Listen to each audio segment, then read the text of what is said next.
상황에도 그렇게 찾아다니려고 안 그래요. 자식한테 영적인 문제가 있는데도요, 자기 배부르게 먹고 우선 자기가 즐거우면 되고, 골치 썩는 일 없으면 되고, 잊어버리면 되고, 부인하면 되고, It's okay. 나가서는 할 일 다 해요.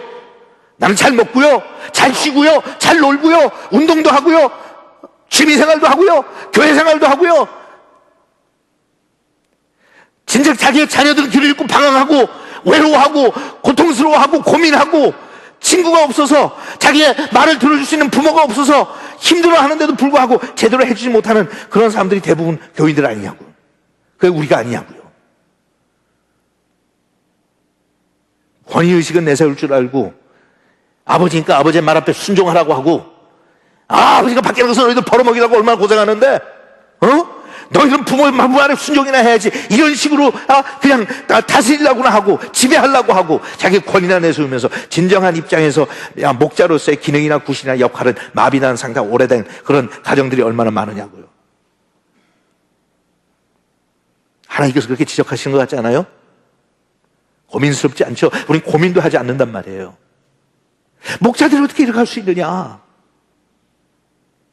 너희 자식들이 지금 자라면서 가슴에 한을 품고 있는데, 하나님에 대해서 혼동스러워 하는데, 교회를 다니지 않고 떠났는데, 잃어버린 양에 대해서 앉아서 식사를 하다 말고 밥이 넘어가지 않고 가슴이 막히고 목이 막히고 좀 있어야 될 거 아니냐 이거예요. 어떻게 너희들은 앉아갖고 다 먹고 앉았냐, 그렇게 무책임하게 다 잠자고 다 자고.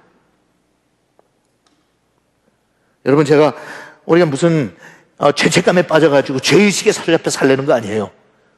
자식이 방황하는 게 다 내 책임이라는 거 아니에요.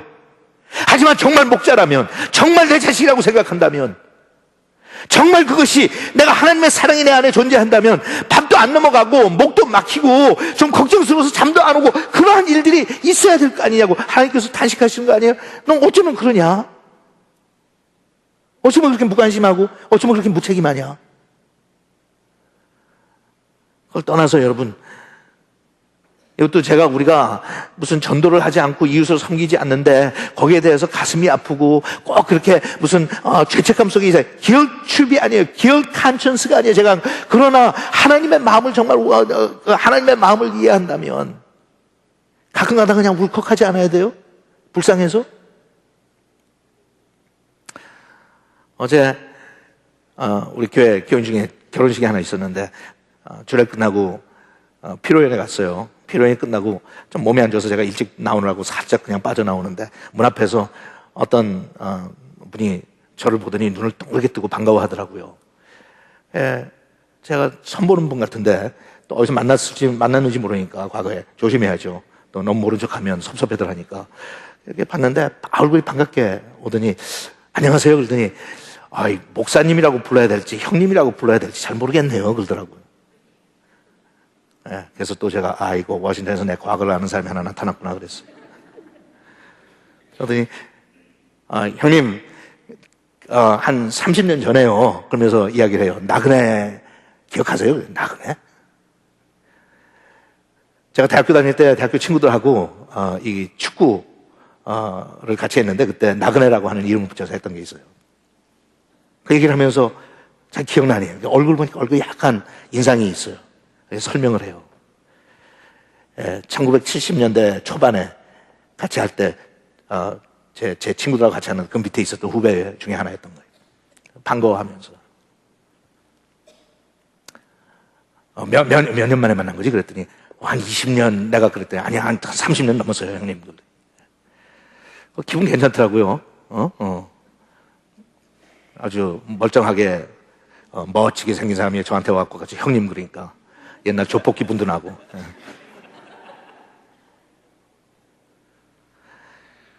그냥 잠깐 인사하면서 그러냐고 그랬더니 누구 기억하세요? 누구 만나면 그러잖아요. 누구 기억하세요? 누구 잘 있어요?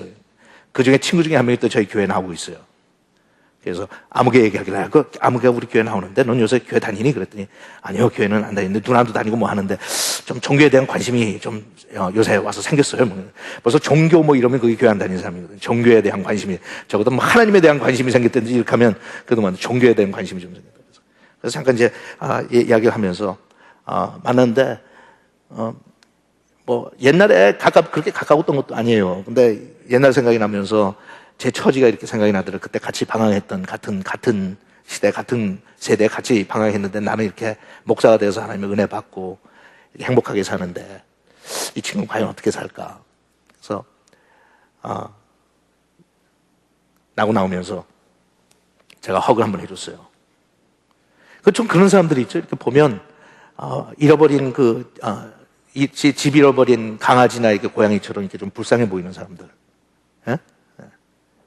한번 끌어안아줬어요. 내가 연락할 테니까 한번 만나자.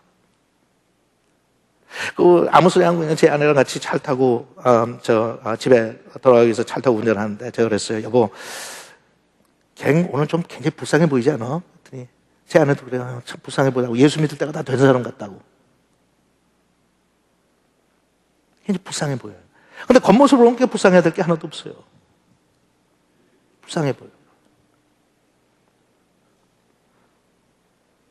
제가 아마 찍어놓고 전도할 거예요. 여러분, 그건 제가 그냥 간증이에요. 목사니까 또 목사가 뭐 하나 보고 그냥 잘난 척한다. 그게 아니라요. 그냥 큰 패션이 생기는 거예요. 어떻게 하든지 예수를 한번 저 사람에게 소개했으면 좋겠다. So he needs Jesus. 그게 예수님의 마음이거든요. 그냥 형식적으로 얘기하는 게 아니라 예수 믿지 않는 사람 보면 마음이 내가 어떻게든 좀 도와주고 싶고 전도하고 싶고. 예수 믿는 사람들이 그게 너무 없단 말이에요. 그러니까 전도라는 이야기만 들으면 무슨 책임의식 때문에 도피하고 싶고 피하고 싶고 부담스럽고 어떻게 그럴 수가 있느냐고. 하나님께서 어떻게 그럴 수가 있냐. 네 자식이 힘들어하면 아무리 못된 애비라 할지라도 마음이 가지 않니? 불쌍하잖아. 잃어버린 양떼를 보면서 그 방황하고 있는데 도와주고 싶지 않아? 하나님이 그게 내 마음인데 That's my heart, that's my mind. 여러분, 우리가 참 너무 그렇죠. 살다 보면 그런 것들이 자연스럽게 나와야 되는데 나오지 않는 거예요. 무관심한 거예요. 무책임한 거예요. I just don't care. 그리고 굉장히 이기적인 거예요. I only care about myself.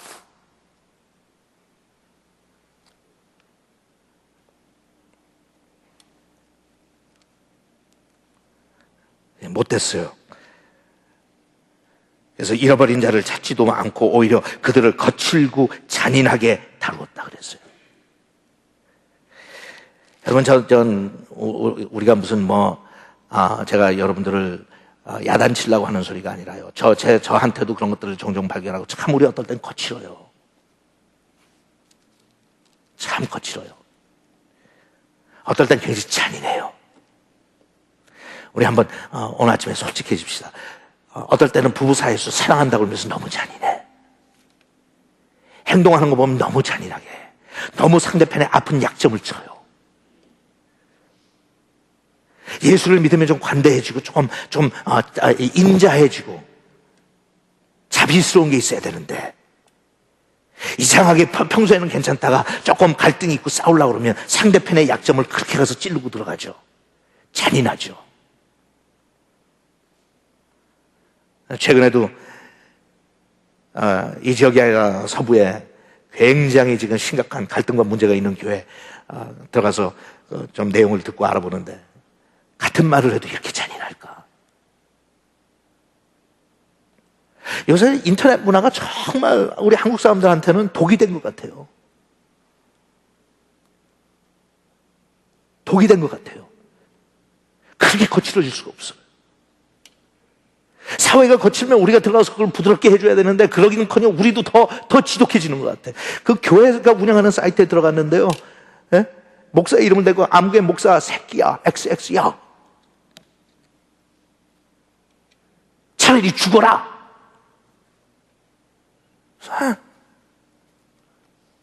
예수 믿는 사람들이 이렇게 거칠어질 수가 있나? 그렇게 잔인해질 수가 있나? 아무리 서로가 섭섭하고 잘못한 게 있고 용서가 되지 않는다고 그래도 표현 자체는 좀 거칠지 말아야지. 조금 그래도 근데 안 그래요. 여러분, 그러나 우리가 그렇게까지는 안 할 줄 모르지만 행동으로 볼 때 참 우리 어떨 땐 잔인하고 거칠죠. 하나님께서 책망하세요. 어쩌면 그렇게 잔인하고 거치냐. 그러지 마라. 신앙생활하면서 우리도 모르는 사이에 자꾸 내 마음속에 울컥하면서 상처가 많아서 그런지 모르겠어요. 우리가 다 독해지는 것 같아. 도끼가 있어요. 도끼가.